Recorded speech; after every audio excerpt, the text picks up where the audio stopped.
Pai do Senhor, meus irmãos, hoje nós vamos gravar a aula da nossa apostila Geografia Bíblica. Estamos na unidade número 2, né? Semana passada nós gravamos a unidade número 1 e agora estamos gravando a unidade número 2. A unidade número 2 vai falar sobre os grandes impérios da antiguidade e a sua relação com a história bíblica. Eu quero só lembrar os irmãos que o objetivo, né, de gravar essa aula é só dar para os irmãos mais um conteúdo para os irmãos ouvirem, ler, aliás, ouvirem, assistirem, né, de acordo com a sua disponibilidade, sempre associado à sua leitura, né, da apostila. Leia a apostila, meus irmãos, leia a sua apostila, faça uso da sua apostila bastante. Existe também os vídeos que é gravado pela própria escola na plataforma, né, do IBAD, está lá disponível na sua plataforma, o seu acesso. Temos também a nossa aula presencial, que também é mais um complemento para o aprendizado dos irmãos e também a liberdade dos irmãos em poder tirar dúvida, contribuir para o desenvolvimento e o crescimento de todos os irmãos, né? Porque, como disse alguns, né, a dúvida de um é a dúvida do outro também, né? Então acaba contribuindo. Temos também os áudios que é colocado nos grupos de WhatsApp, os slides. Então tem bastante coisas que pode somar ao conhecimento e melhorar para a qualidade do nosso ensino. Amém? Então vamos começar a nossa introdução. Os estudos dos grandes impérios da antiguidade é fundamental para compreender a narrativa bíblica, porque a Bíblia não foi escrita num vazio histórico. Israel existiu cercado por potências militares, econômicas, religiosas, culturais, que constantemente influenciaram sua política, espiritualidade e sobrevivência nacional. Os impérios antigos não eram apenas governos territoriais, eles representavam cosmovisões completas. Cada império carregava uma visão religiosa, um modelo político, uma filosofia de poder, uma forma de compreender o homem, uma estrutura econômica, um ideal civilizacional. Por isso, quando a Bíblia menciona Egito, Babilônia, Assíria ou Roma, ela não está apenas citando países antigos, mas sistemas de dominação humana, frequentemente marcados por idolatria, orgulho, violência e pretensão de autonomia diante de Deus. Geograficamente, Israel estava localizado numa posição extremamente estratégica entre África, Ásia e Europa, dentro da região chamada Crescente Fértil. Isso fazia da Palestina uma ponte comercial e militar. Os grandes exércitos inevitavelmente atravessavam aquela região. Israel, portanto, tornou-se um corredor histórico entre impérios rivais. E isso é importante porque mostra que Deus desenvolve a história da redenção dentro da história humana real. O plano divino não acontece isolado da política, da economia ou das guerras. Deus age dentro da história. O capítulo 1 vai falar sobre os grandes impérios da antiguidade. Segundo a história, os grandes impérios começam a surgir aproximadamente entre os anos 2360 a 2180 a.C., com os acadianos.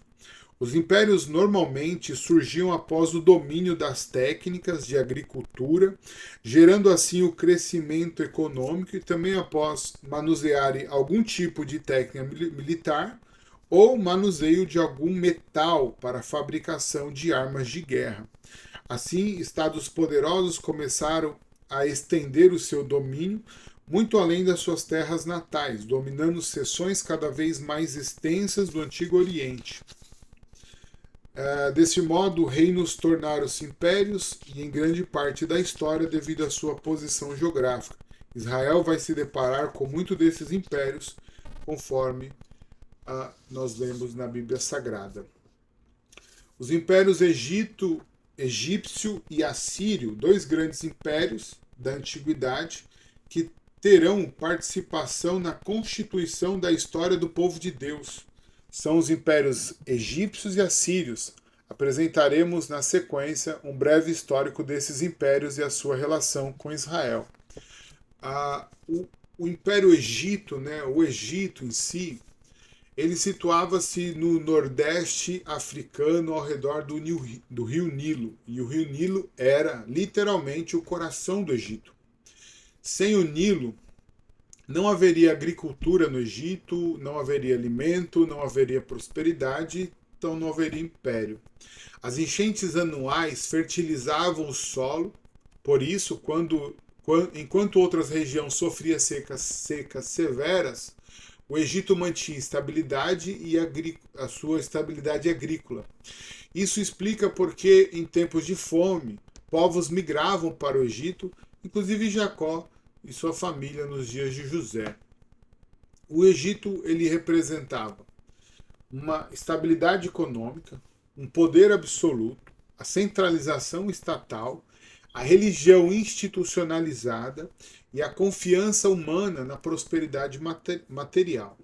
O faraó era visto como divino, e isso é extremamente importante, teologicamente falando, porque o Egito ele não separava religião, política, economia e poder militar. Tudo convergia na figura do faraó. Por isso o confronto de Moisés com faraó não é apenas um confronto político, é um confronto entre o Deus vivo e um sistema que diviniza o homem. A religião egípcia, né, ela era profundamente politeísta. Eles adoravam Ra, que era o Deus Sol, Osíris, Ísis, Horus, animais sagrados, forças naturais. Eles acreditavam na vida após a morte e desenvolveram, por causa dessa crença, mumificações, pirâmides, túmulos monumentais, rituais funerários. E tudo isso porque o Egito tinha obsessão pela eternidade. As pirâmides revelam um homem tentando vencer a morte sem reconciliação com Deus. O Egito e Israel eles têm relação, né? E a relação de Israel com o Egito ela possui algumas fases, né? Por exemplo, vamos abordar 4 fases. Primeira fase, preservação, né? Quando Deus então anuncia para o próprio faraó, dando um sonho para ele, que haveria 7 anos de fartura e 7 anos de fome, né? Quem revela esse sonho, né? Decifra esse sonho, quem interpreta esse sonho para faraó é o José, né? Que estava naquele momento preso no cárcere. E lá no cárcere, Deus usou José para revelar o sonho que o copeiro e o padeiro havia tido. O padeiro, então, diante da ineficiência dos sábios e dos magos do Egito, né, em revelar aquele sonho, porque era Deus, e aí eu já começo, vou pregar agora, né? Quando Deus dá o sonho, Deus só revela a interpretação para os seus, né? Deus pode dar até o sonho para o ímpio, mas é só aqueles que pertencem a Deus que pode decifrar o sonho. Pegou ou não? Então a preservação de Israel veio por intermédio de José, porque quando José revela o sonho e se torna então governador do Egito, ele traz a sua família, né? O seu pai, seus irmãos e toda a companhia deles, né? 70 pessoas que lá estavam com ele, somado a eles trazem aquele povo e estabelece eles no Egito, propriamente na cidade de Gósen. Ali na cidade de Gósen eles vivem uma prosperidade, né? Eles experimentam uma prosperidade que o próprio Nilo, ou melhor, o próprio Egito fornecia, bem como também a bênção de Deus acompanhado sobre a vida deles, né?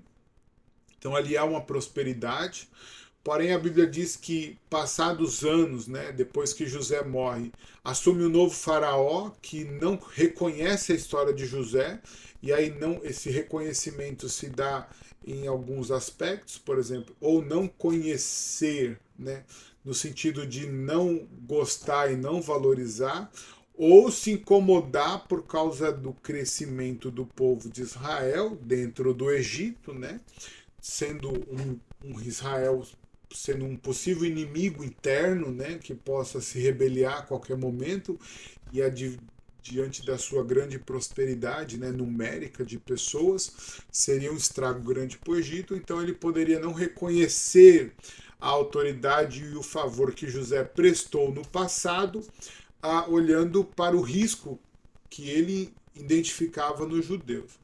Então ali se torna então agora uma relação de escravidão, né? Israel passa a ser escravo no Egito, e a última relação é a da libertação, né? Quando Deus levanta então Moisés para libertar o povo do cativeiro egípcio, e também Deus executa o seu juízo contra todo o Egito.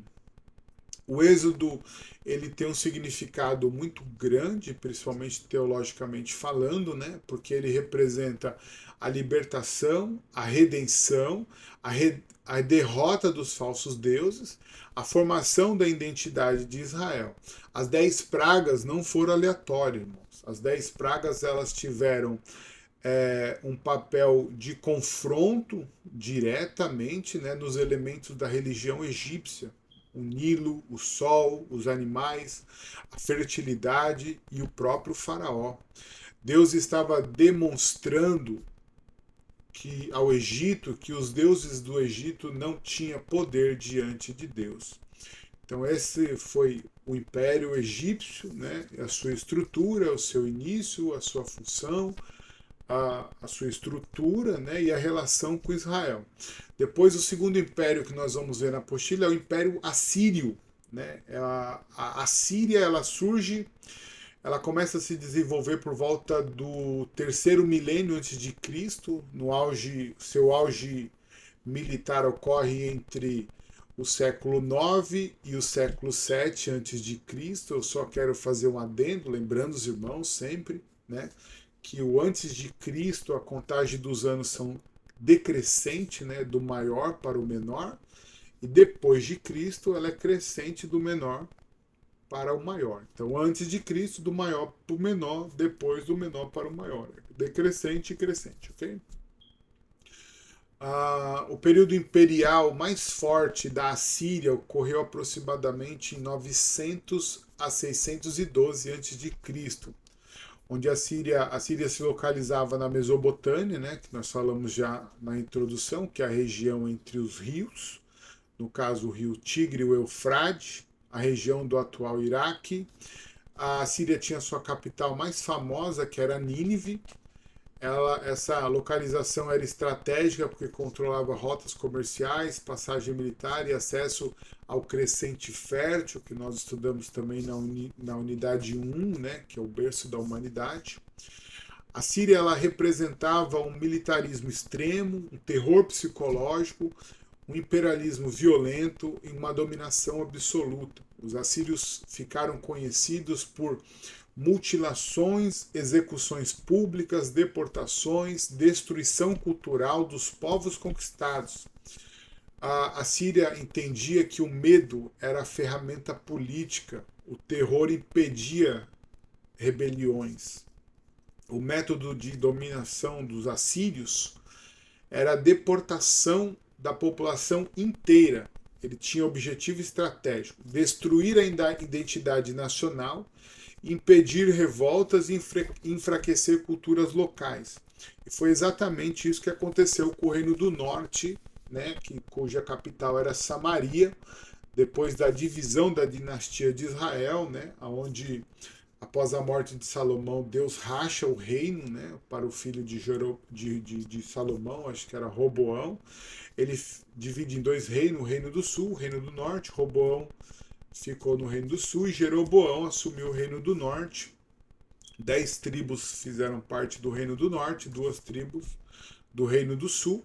E em 722 a.C., a Síria invade então o Reino do Norte e leva todo o povo de Israel, as 10 tribos cativa.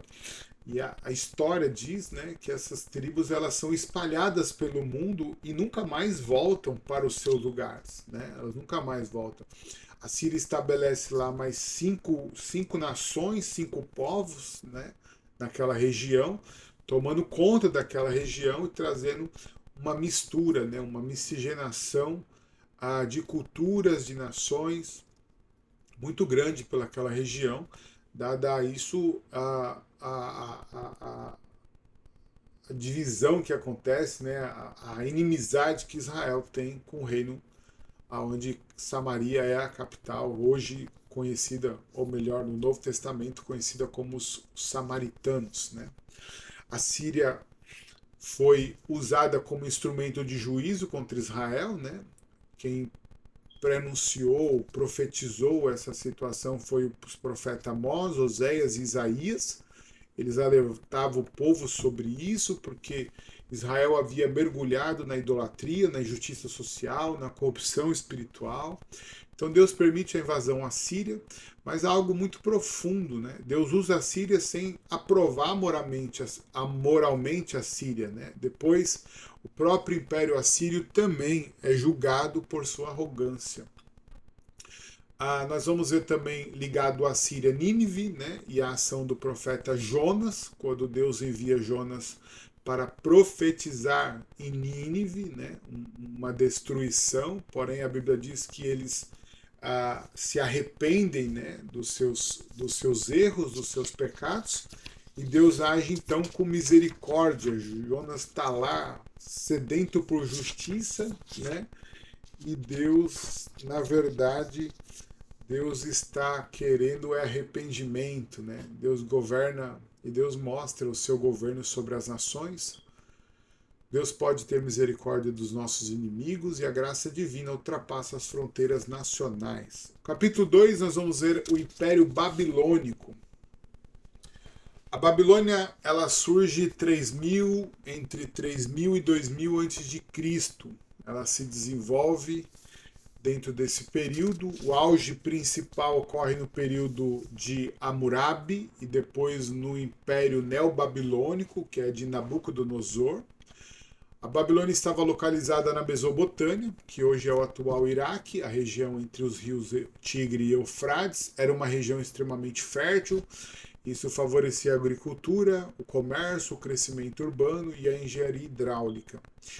O que a Babilônia representava na Bíblia era a arrogância humana, a centralização do poder, a rebelião coletiva contra Deus. E isso dá início desde Babel, né, em Gênesis capítulo 11, quando, através de Nimrod, né, eles constroem a Torre de Babel. Essa Torre de Babel, ela representa a tentativa humana de autonomia, a unidade sem Deus e o orgulho civilizacional. Por isso a Babilônia se torna símbolo de espiritualidade permanente na Bíblia. Ela aparece em Gênesis, nos profetas, em Daniel e em Apocalipse. Hammurabi governou aproximadamente de 1792 a 1750 a.C. Ele organizou leis, economia, administração, estrutura social. Seu código revela uma sociedade rigidamente hierárquica. Nabucodonosor II reinou de 605 até 562 a.C. Foi o grande imperador do período neobabilônico. Ele destruiu Jerusalém, destruiu o templo e levou os judeus ao exílio. O exílio babilônico foi uma das maiores crises da história judaica. Israel perdeu terras, reis, templo e a autonomia política, mas paradoxalmente foi no exílio que o monoteísmo judaico se fortaleceu, as escrituras ganharam centralidade, a identidade judaica amadureceu. Também na Babilônia, Deus levanta um profeta de muita importância e muita envergadura, que era o profeta Daniel. Daniel representava a fidelidade em ambientes pagãos, resistência espiritual, sabedoria divina acima da sabedoria imperial. A Babilônia possuía, né, no caso, a astrologia, a magia, a ciência, a burocracia sofisticada, mas Daniel demonstra que a verdadeira sabedoria vem de Deus. Daniel foi o profeta que Deus usou de forma muito representativa para Israel, né? E também para a própria Babilônia. Por exemplo, quando o rei tem um sonho e não conta o sonho para ninguém, ele queria não só a interpretação do sonho, ele queria que a pessoa contasse o sonho também. E é Deus, aliás, é Daniel quem Deus usa para revelar o sonho, né, e interpretar o sonho que o rei Nabucodonosor tinha tido, né? E Daniel, ele é esse instrumento de Deus. Mais tarde, né, depois do filho de Nabucodonosor, quando ele reina sobre a Babilônia, ele está fazendo as suas festas, né, usando os utensílios sagrados do templo de Deus. E a Bíblia diz que surge no cenário onde ele estava uma mão que escreve na parede, né? Mene, mene, tekel, parsim. E a Bíblia diz que é Daniel quem é chamado para poder interpretar aquela escrita, né? Que é pesado foste em balança e o teu reino passa, ou coisa assim, não lembro agora exatamente qual que era. Mas é Daniel. Daniel também é quem lembra, né, do motivo pelo qual Israel está na Babilônia. Deus leva Israel cativo na Babilônia por um período exato de 70 anos, são 70 anos de cativeiro babilônico. Esses 70 anos representava os anos negligenciados dos anos sabáticos. Deus cobrou, né, de Israel. E Daniel leu lá em Jeremias essa profecia e Daniel falou assim, Senhor, já deu tempo, né? Então Daniel ele é um profeta do período babilônico, né? Do período do cativeiro babilônico, muito importante para a história de Israel. E a relação de Israel com o Egito é exata, ou melhor, com a Babilônia é exatamente nisso, né? Porque a Babilônia é o instrumento que Deus usa para poder julgar, né, e castigar Israel pelos seus erros. É o Império Babilônico. Né? Mas Deus arranca Israel do Império Babilônico através de Ciro. Deus levanta Ciro, um ungido do Senhor, que Isaías havia profetizado, para então libertar Israel do poder da Babilônia e fazer Israel regressar. E Ciro ainda assina o decreto para a construção do templo. É o que nós vamos ver agora no capítulo 3, falando dos impérios Medo-Persa. O Império Medo-Persa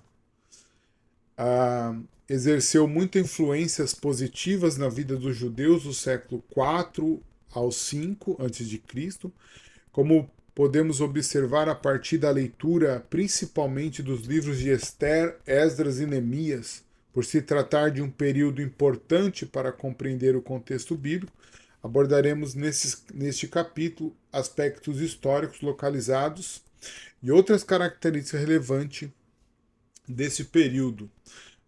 O Império Medo-Persa surge oficialmente em 550 a.C., quando Ciro unifica os medos e os persas. Né? Ele estava localizado na região atual do Irã, parte do Iraque, na Ásia Central. Representava a Pérsia, né? A Pérsia representava administração organizada, tolerância relativa, eficiência política e integração imperial. Diferente da brutalidade assíria e babilônica, os persas preferiram cooperação, administração indireta e respeito cultural. Ciro ele conquista a Babilônia em 539 a.C., ele permite o retorno dos judeus, e isso é importantíssimo, né, porque Isaías profetizou Ciro antes dele nascer, e isso mostra a soberania divina sobre a história, Deus usando reis pagãos e o cumprimento profético, né, da profecia do profeta Isaías. Deixa eu só ler aqui uma passagem da nossa própria apostila.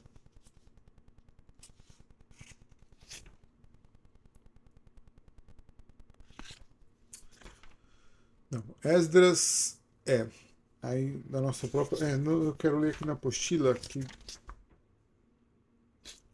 falando sobre a religião dos medos persas. No início os medos persas tinham uma religião politeísta. No entanto, coube ao profeta Zoroastro, né, 660 a.C., promover uma reforma religiosa denominada Zoroatrismo, De acordo com essa religião, havia um único Deus a ser adorado, chamado Ahura Mazda, Deus do bem. Existia também o espírito do mal, denominado Angra Mainyu. Ocorria um conflito entre Ahura Mazda e Angra Mainyu, e os homens deveriam escolher o bem ou o mal. O Império Medo-Persa adotou o zoroatrismo como uma sua religião oficial. Também dizem respeito a essa religião a magia e os sacrifícios de sangue, que eram negados. O chefe religioso só era menos importante que o rei. A Vesta era o nome da escritura sagrada.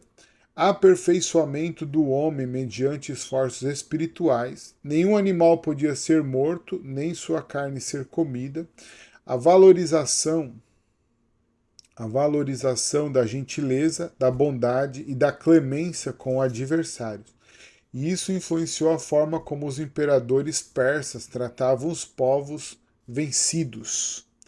Então, esse era o governo dos Medos dos Persas. Ele teve um papel fundamental nos livros de Esther, Neemias e Esdras. Esse período foi fundamental para Israel porque houve a reconstrução do templo. Inclusive o próprio Ciro contribuiu, né, e mandou que o governo, que o Império Medos e Persas fornecesse o material para a reconstrução desse muro e garantisse, né, que ele seria reconstruído. Nós vemos isso em Esdras, Neemias. Também nós vemos a reconstrução das muralhas no livro de Neemias, né, e a restauração espiritual no livro de Esther.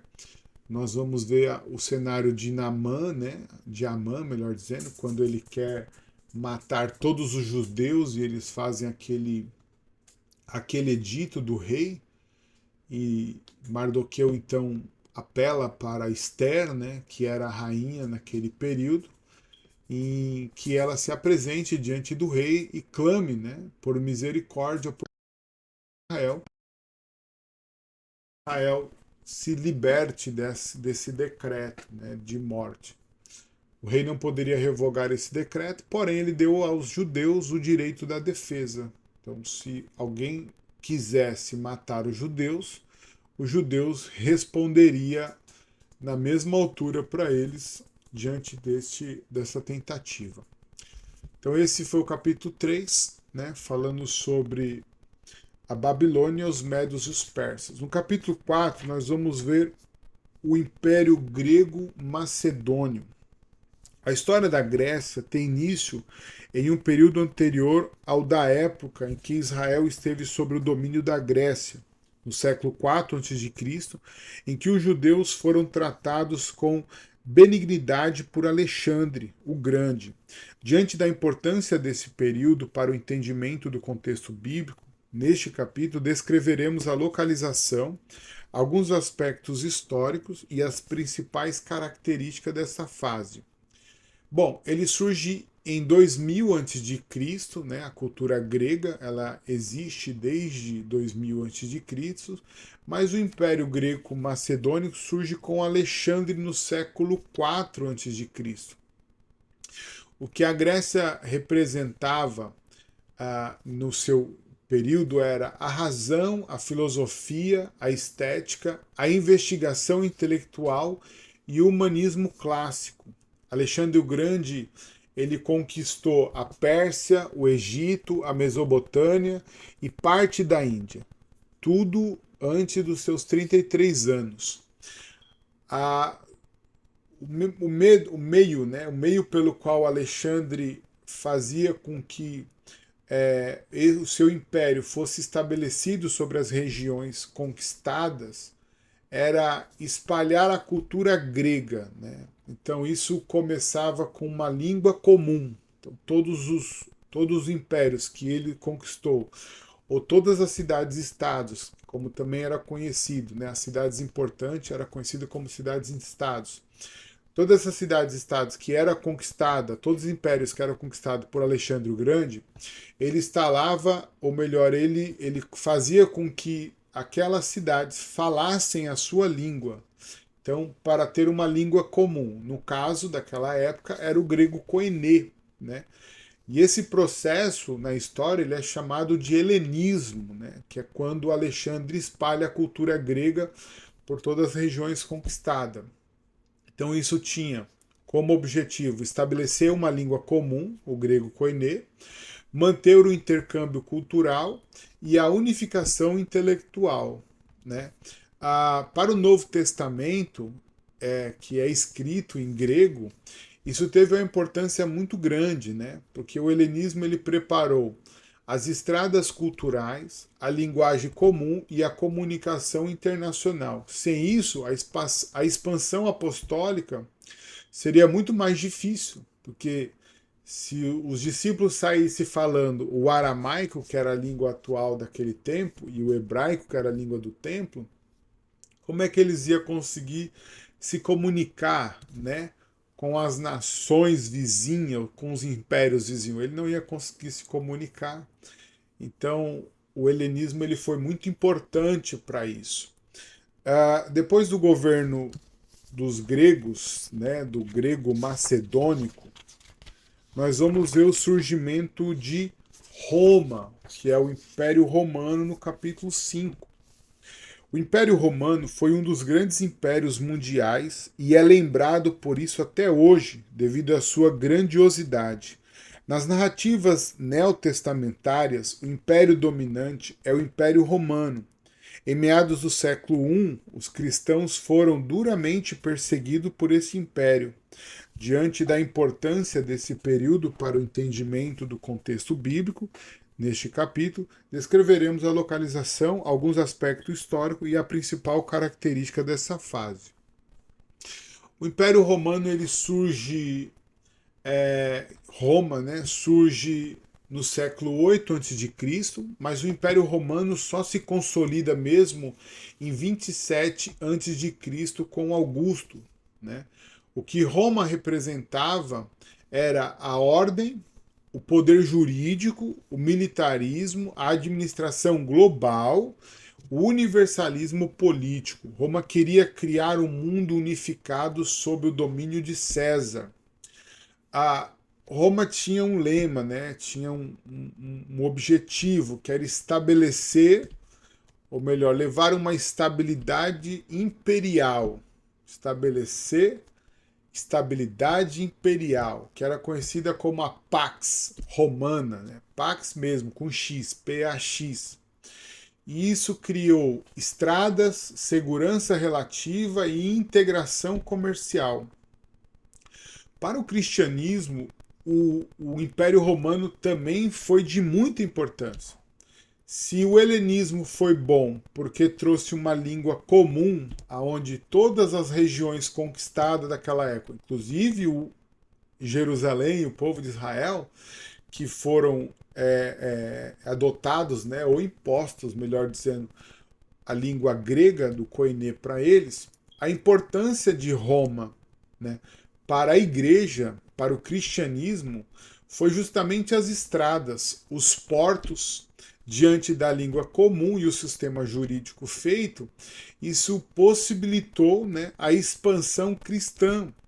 Então, a expansão cristã dependeu profundamente da estrutura romana, né, por causa, repito, das estradas, dos portos, da língua comum e do sistema judaico. E Paulo, né, como viajou bastante, né, usou muito a infraestrutura romana para poder fazer a expansão do evangelho. Então o Império Romano teve uma relação muito grande, né, com Israel, que na nossa apostila tem mais informações sobre isso, né, as contribuições do Império Romano, o Império Romano e os judeus, o Império Romano e o cristianismo. Tem aqui falando sobre o Império, você pode ler também. Mas, no geral, a ideia, né, a explicação da ideia central seria isso, né? Os impérios antigos representou muito mais que eventos históricos, cada um simbolizava uma dimensão do coração humano, né? O Egito simbolizava a segurança material e a divinização do poder. A Síria, a violência imperial. A Babilônia, o orgulho coletivo e a rebelião contra Deus. A Pérsia, a organização providencial da história. A Grécia, a razão e a cultura. Roma, a universalização política e o domínio jurídico. Todos esses impérios surgem, crescem, dominam e entram em decadência. Mas o reino de Deus permanece, é exatamente isso que Daniel mostra. Os impérios humanos são temporais, o reino de Deus é eterno. E aí nós temos a estrutura, né, de todos esses impérios, que é a visão que Daniel tem da estátua, né, que é dividida sobre cabeça de ouro, peito de bronze, melhor, o peito de prata, né, e aqui o abdômen para as pernas de bronze e os pés de barro misturado com ferro, né? Misturado com ferro. Então esses são os impérios que fazem a divisão sobre a estátua e a pedra que desenrola e derruba essa estátua, né? Nós vamos descobrir quando nós formos estudar a respeito da escatologia, né? Eu sei que o presbítero Daniel, quando falou no livro dos profetas, ele trabalhou um pouquinho dentro dessa ideia, mas nós vamos ver com mais propriedade quando formos falar sobre escatologia. Amém? Deus abençoe, meus irmãos.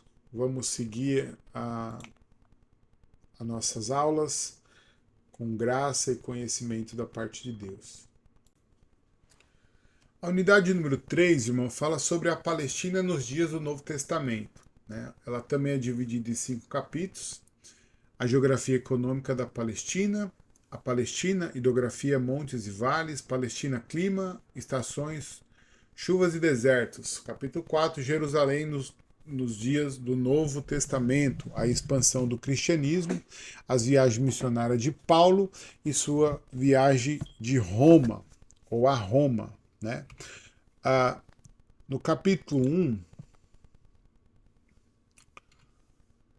nós vamos ver aqui no capítulo 1, vai falar sobre a geografia econômica da Palestina. A Palestina foi prometida como sendo uma terra abundante que manava leite e mel, né? Era a terra da promessa que mana leite e mel. Ela tinha como forte a agricultura, né? O maná, leite e mel, né? Eu sei que vocês já sabem, né? Mas eu preciso lembrar, porque às vezes a gente falou bastante isso no estudo do Pentateuco. Mas o maná, leite e mel não quer dizer que é o leite de fato que fosse. Porque deu uma ideia como se o leite jorrasse da terra, né? E o mel fosse dar. Então, e o mel também não fala do mel da abelha, né, irmão? Pelo amor de Deus. O leite está falando das criação, das crias, que as crias seriam produtivas, né? Então essa terra era uma terra que manava leite, no sentido de que as crias que lá tivesse, né, toda a sua pecuária, né, os animais que lá eram criados, seriam criados naquela terra, seriam animais prósperos, produtivos, né? Então o leite, ele gera tanto o alimento humano como a reprocriação dos próprios animais. Então falava sobre isso. E o mel fala da doçura, né? Da fertilização das frutas, do que a natureza oferece em alimento para o homem. Então fala da doçura das frutas. Tem também o mel da abelha, mas também tem as tâmaras, né, que é uma fruta muito importante para o povo do deserto, devido ao seu teor muito forte de açúcar, né, para o corpo humano, dado à região desértica.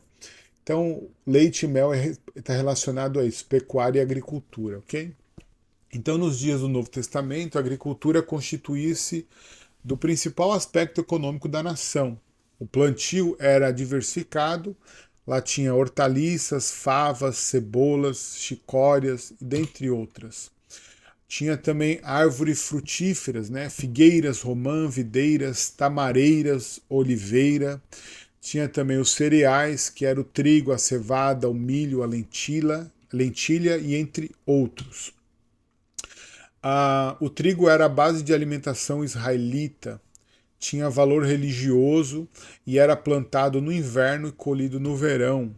A cevada era um alimento de baixo custo, usada para alimentar animais e a parte mais pobre da população. Era colhida na época da Páscoa.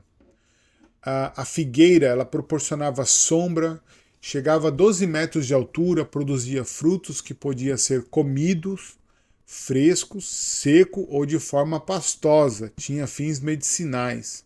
Podia ser recolhido 2 vezes ao ano. A oliveira, que é uma árvore comum na Palestina, né? O Monte das Oliveiras, existia 4 tipos no Oriente. O azeite era utilizado como alimento, remédio e para fins religiosos. Também tinha a uva, né? Que era as vinhas, e a uva era apreciada grandemente pelos hebreus. Também tinha a pecuária, né? Não era a base da economia da nação. Para os hebreus, o gado significava riqueza material, animais para o sacrifício, alimento abundante e couro para o vestuário e etc. As indústrias naquela região, né, da Palestina era pela pesca, né, pelos pescadores e também pela fiação, a tecelagem, né, o material das roupas. Tinha o comércio, as atividades comerciais sempre foram intensas na região. Havia um comércio local baseado na troca. O comércio internacional na Palestina, alavancado pelas importações, e exportavam fruta, óleos, vinhos, peixe, etc.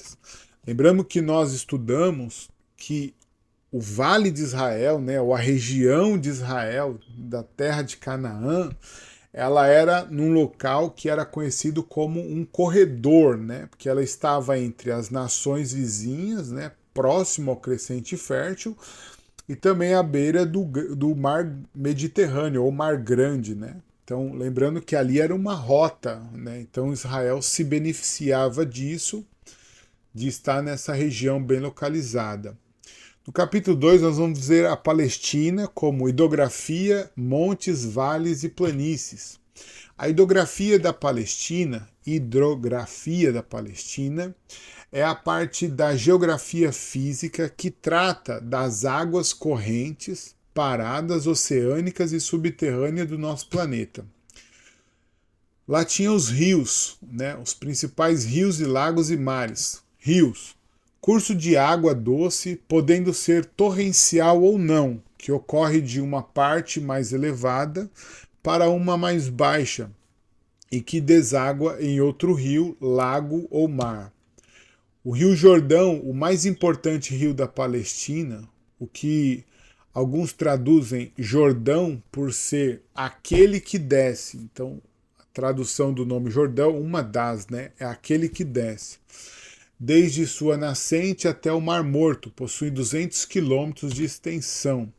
O Jordão possui afluentes nas margens orientais e ocidentais. Orientais, Yamurque e Jaboque. Ocidental, o Querite. Os afluentes orientais. Yamurque é o maior afluente oriental do Rio Jordão. Banha o Planalto de Bazã, conhecido por sua utilidade de irrigação e por suas propriedades terapêuticas.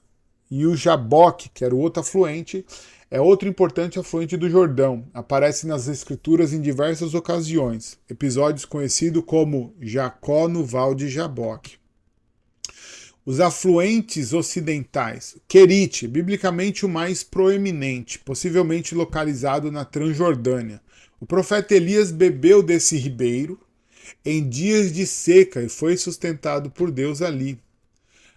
Os lagos da vertente do Jordão, né, que é Merom, conhecido como Águas de Merom ou Lago Ruli, localizava-se a 20 quilômetros ao norte do Mar da Galileia. Atualmente esse lago não existe mais. É importante esse detalhe dizer que esse lago não existe mais, mas que muitos lagos, muitos rios, né, naquela região de Israel, eles não são frequentes o ano inteiro.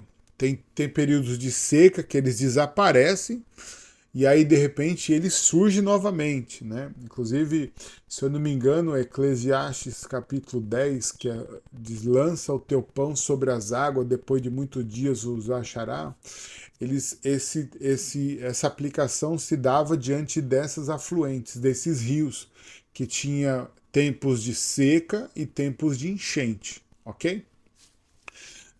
Na Galileia, nós temos o Lago da Palestina, também chamado de Mar da Galileia, Genezaré ou Tiberíades, né? Ele tem esses três nomes. No Antigo Testamento, era conhecido como Mar de Quinerete, Mar de Quinerete. Também nós temos o Mar Morto, também chamado de Arabá Oriental, salgado. É um lago salgado e pela grande concentração de sal, nenhuma forma de vida subsiste naquelas águas. As águas dos oceanos possuem 4% de sal. As do Mar Morto, 26%. Então a salinização daquelas águas é muito forte. Depois nós vamos ver a vertente do Mediterrâneo. 4 vertentes: Belos, Quizon, Sorek e Besor. O Mar Mediterrâneo, né? O Mar Grande, o Mar Ocidental.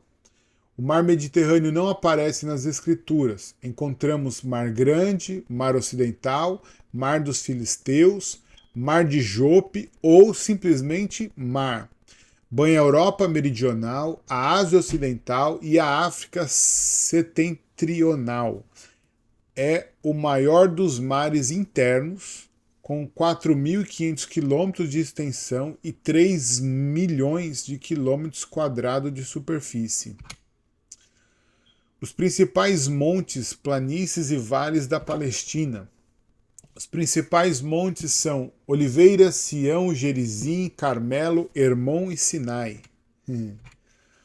As planícies da Palestina. O termo planície significa grande extensão do terreno plano. As planícies da Palestina fizeram parte do mundo do contexto bíblico. Principais planícies é Genezaré, Zebulon, Mari, Timadiacro, Saron, Filistia e Cefelá. A planície de Acro. Os vales da Palestina. O Vale de Jezreel, Vale de Bazã, Vale de Siquém, Vale do Jordão, Vale de Aijalon, Vale de Acor, Vale de Moabe, Vale de Hebron, Vale de Escol, Vale de Sitim. Quem lembra do Vale de Escol? A gente aprendeu sobre o Vale de Escol no Pentateuco. Foi o local onde os espias de Israel recolheram o cacho grande de uva, Vale de Escol. No capítulo 3 nós vamos ver a Palestina, né? O clima, as estações, chuvas e desertos. O deserto da Judéia. O clima, a diversificação geográfica de Israel se reflete também em seu clima. As chuvas influenciam o clima de Israel. Os hebreus dividiram suas estações em duas, a seca e a da chuva. Os rabinos chegaram a dividir o ano em 6 estações de duração de 2 meses cada. No deserto, sim, a outra região de Israel, desculpa, é os desertos. Na Bíblia, os vocábulos traduzidos como deserto incluem não somente os desertos estéreis de dunas, de areia ou de rochas, mas igualmente terras planas, de estepes e terras de pastagem, apropriadas para criar gado. Os desertos na Bíblia: Berseba, Sinai. Desculpa, os desertos da Bíblia: o deserto de Berseba, depois o deserto do Sinai, que aí tem Sur, Parã, Cadzizim. Depois tem o deserto de Negev, o deserto da Judéia, que tem Maom, Zif e Engedi, o deserto de Betsaida, o deserto de Jericó e o deserto de Tecoa. No capítulo 4, nós vamos ver Jerusalém nos dias do Novo Testamento. Aí nós vamos ter um mapa que vai da terra, Fenícia, Galileia, né, que está Nazaré, Samaria. Pérea, Decápolis. Decápolis são as 10 cidades, né? Depois embaixo tem a Judéia, né? Que aí tem 2 cidades importantes, na verdade 3, que é Jerusalém, Belém e Gaza, que hoje é dividido, né? Ali a região da Palestina, né? É dividido, Israel está dividido com Gaza, são 2 nações. No tópico 1 nós vamos ver a Judéia. A Judéia, como território localizado ao sul da Palestina, que no passado incluía o reino de Judá. As principais cidades da Judéia é Jerusalém, Belém, Hebrom, Betânia e Emaús. Depois tem a Galileia, situado ao norte da Palestina, era uma província romana.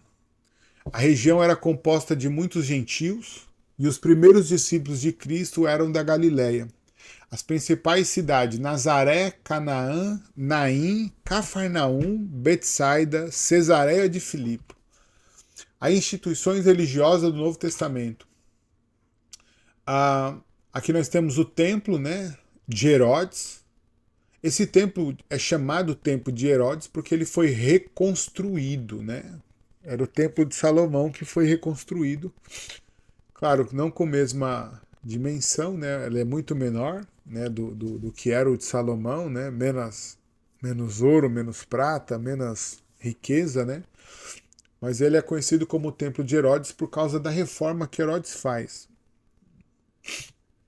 Eu estou falando isso porque ele não é outro templo, né? Aliás, de Salomão ele é outro templo, mas nos períodos, por exemplo, de Esdras e Neemias, que eles fazem a reconstrução do templo, né, é o mesmo templo de Herodes, ele só é reformado, né? Também tem as sinagogas. Na aula nós vamos ver os desenhos, vai ficar mais fácil, as ilustrações. Na apostila também tem as ilustrações, fica melhor, né? Também temos um desenho do Sinédrio, né, onde os membros do Sinédrio, com o sumo sacerdote ao centro, à espera do início da sessão. No capítulo 5 nós vamos ver a expansão do cristianismo, as viagens missionárias de Paulo e as viagens de Roma. Deixa eu só...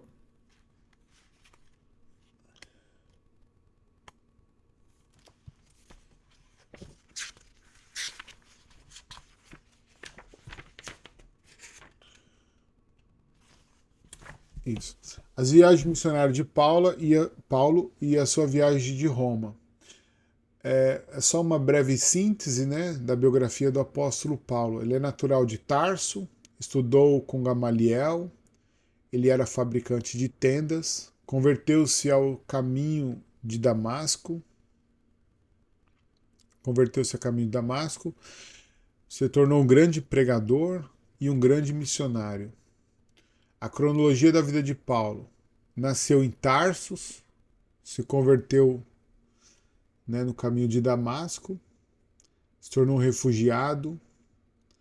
Ele ficou refugiado do ano 37 ao ano 45 depois de Cristo. A primeira viagem missionária de Paulo... Deixa eu aproximar mais aqui para me ler mais. A primeira viagem missionária de Paulo é em companhia de Barnabé e Marcos, no ano 46 até o ano 48 depois de Cristo. A segunda viagem que ele faz missionária, agora na companhia de Timóteo e Lucas, é do ano 49 até o ano 52. No ano 57, Paulo é preso. Né, em Roma. No ano 63, ele viaja para a Espanha, é solto por falta de provas, viaja para a Europa, especialmente na região da Espanha, né? E no ano 667 ele é preso novamente, quando ele retorna a Roma, e ele é executado e degolado. Então, depois da segunda viagem de Paulo, no ano 52, ele faz a sua terceira viagem, né, missionária, onde ele fica 3 anos em Éfeso, que é do ano 53 até o ano 57. A primeira viagem de Paulo, né, ele faz essa essa caminhada. Inclusive, nós tivemos um culto de doutrina na quinta-feira. O pastor colocou um desenho lá e mostrou, né, Antioquia, passa em Pafos, Salamina, Mina, Chipre, Pergue, Listra, Antioquia da Pisídia, Icônio, Derbe, também na Antioquia. A segunda viagem missionária que Paulo faz, né, as principais cidades que ele vai é Filipos, Tessalônica, Atenas, Corintos, Efésios, Listra, Derbe, Antioquia, Cesareia e Jerusalém. A terceira viagem de Paulo, né, a terceira viagem missionária de Paulo, ele sai de Antioquia, passa por Tarso, Derbe, Listra, Icônio, Antioquia da Pisídia, Mina, Pérgamo, Troade, Neápolis, Filipos, Apolônia,